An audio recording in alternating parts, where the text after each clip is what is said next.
ತಿದ್ದುಪಡಿ ಮಾಡಬೇಕು, ಹೊಸದಾಗಿ ಅರ್ಜಿ ಹಾಕಿ ಮಾಡಬೇಕಂತ ಇತ್ತು. ಆದರೆ ಸ್ವಲ್ಪ ದಿನ ಮುಂದೆ ಹಾಕೊಂಡಿದ್ದಾರೆ. ಸಹಜವಾಗಿ ಮಾಡಬೇಕು. ಸರ್ಕಾರದ ಹಣ ಯಾರ್ಯಾರಿಗೆ ಹೋಗುವಂಥದ್ದು ಬಿಡೋದಂಥದ್ದು ಅಲ್ಲ, ಇದು ಸಹಜವಾಗಿದೆ. ಅದಕ್ಕೋಸ್ಕರ ಇದು CM ಮಾಡಿದ್ದು ಸತ್ಯ ಇದೆ. ಸರ್ಕಾರ ಒಪ್ಕೊಳ್ತಾ ಇದೆ.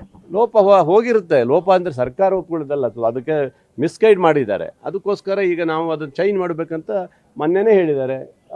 ಚರ್ಚೆ ಆಗಿದೆ. ಅದನ್ನು ಬೇರೆ ರೀತಿಯಲ್ಲಿ ಬೇರೆಯವರೆಲ್ಲ ವಿರೋಧ ಪಕ್ಷ ಏನು ಹೇಳಿದರು, ಇಲ್ಲ ಇವರು ಕೊಡೋಕ್ಕಾಗದೇ ಇರುವಂಥದಕ್ಕೆ ನಾವು ನೆಪ ಹೇಳ್ಕೊಂಡು ಇವತ್ತು ವಜಾ ಮಾಡೋಕ್ಕೆ ಹೊರಟಿದ್ದಾರೆ ಅಂತ ಹೇಳಿದರು. ಇವೆಲ್ಲ ನಾವು ಕಂಡುಹಿಡಿದಿದ್ದೀವಿ. ಫೋನೆಲ್ಲ ಮಾಡಿದಾಗ ಬೇರೆ ಬೇರೆ ಹೋಗಿದೆ, ಅಕೌಂಟ್ ಬೇರೆ ಹೋಗಿಲ್ಲ, ಬಂದಿದ್ದರಿಂದಲೇ ಮಾಡ್ತಾ ಇರೋದು ಇದು.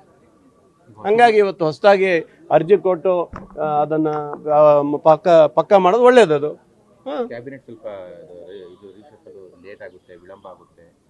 ಈಗ ಆಗಲಿ ಬಿಡಿ, ಮುಖ್ಯಮಂತ್ರಿಗಳಾಗಿದ್ದಾರೆ, ಈಗ 14 ಜನ ಮಂತ್ರಿಗಳಿದ್ದಾರೆ, ಸ್ವಲ್ಪ ಲೇಟ್ ಆಗ್ಬೋದು. ಇರಲಿ ಬಿಡಿ. ಈಗ ಅಧ್ಯಕ್ಷದ ಪದಗ್ರಹಣ ಆಗಿದೆ. ಪಕ್ಷ ಸಂಘಟನೆ ಈಗಾಗಲೇ ಅಧ್ಯಕ್ಷರು ಈಗ ಮಂಗಳೂರು ಮತ್ತು ಇವತ್ತು ಇದಕ್ಕೆ ಹೋಗಿ ಹುಬ್ಬಳ್ಳಿ ಹೋಗಿದ್ದಾರೆ. ಹಾಗೆ ಶುರುವಾಗಿದೆ. ಹಾಗೆ ಇಬ್ಬರ ನೇತೃತ್ವದಲ್ಲಿ ಪಕ್ಷ ಸಂಘಟನೆ ಆಗಬೇಕಲ್ಲ, ಆಗ್ತದೆ. ಯಾರು ಹೇಳಿದ್ರು ಟೇಕಪ್ ಆಗಿಲ್ಲ ಅಂತ? ಆಗುತ್ತೆ, ಸ್ವಲ್ಪ ದಿನ ಬೇಕಲ್ಲ. ಯಾವುದು ಗೊತ್ತಿಲ್ಲ ಸರ್, ಹೈಕಮಾಂಡ್ ಕೇಳಬೇಕು, ರಾಜ್ಯದ ನಾಯಕರು ಕೇಳಬೇಕು. ನಮ್ಗೆ ಅದು ಯಾವುದು ಮಾಹಿತಿ ಇಲ್ಲ. ನಮಗೆ ಯಾವಾಗ ಆಗ್ಬೋದು ಅಂತ ನಾವು ನಿರೀಕ್ಷೆಯಲ್ಲಿದ್ದೀವಿ ಅಷ್ಟೇ.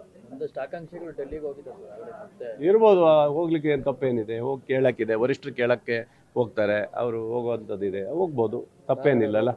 ಸದ್ಯಕ್ಕೆ ನಾನು ಯಾವುದೂ ಇಲ್ಲ. ಸರ್, ಈಗ ಟೌನ್ಶಿಪ್ ವಿಚಾರದಲ್ಲಿ ಸರ್, ನಿಮ್ಮ CM ಅವರು ಕುಮಾರಸ್ವಾಮಿ ಅವರಿಗೆ ಪಂಥಾಹ್ವಾನ ಕೊಟ್ಟಿದ್ದಾರೆ. 25ನೇ ತಾರೀಕು ಬನ್ನಿ, ಹೌದು, ಒಂದು 5 ಜನ ಯಾರಿದ್ದಾರೆ ಕರ್ಕೊಂಡ್ ಬನ್ನಿ ಅಂತ ಹೇಳಿದ್ದಾರೆ. ಇವರು 26 ಆಗಲ್ಲ, 27ಕ್ಕೆ ಬನ್ನಿ, ಬಿಡದಿಗೆ ಬನ್ನಿ ಅಂತ ಇವರು.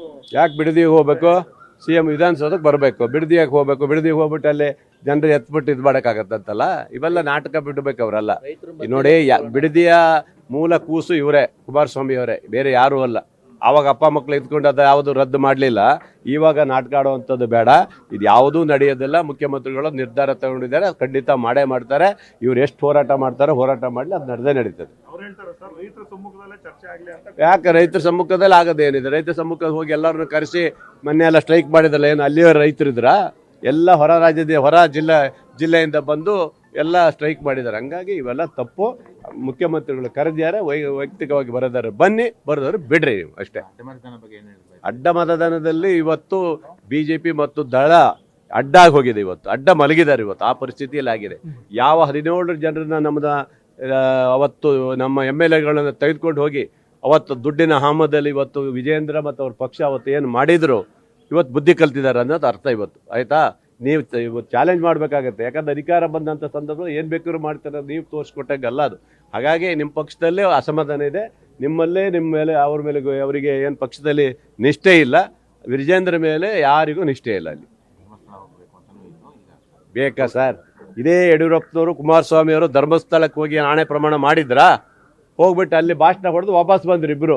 ಅಂದರೆ ಇದು ಎಷ್ಟು ಕೆಟ್ಟ ಇದು ನಿರ್ಧಾರಗಳು ಅಂತ ತಿಳ್ಕೊಬೇಕು.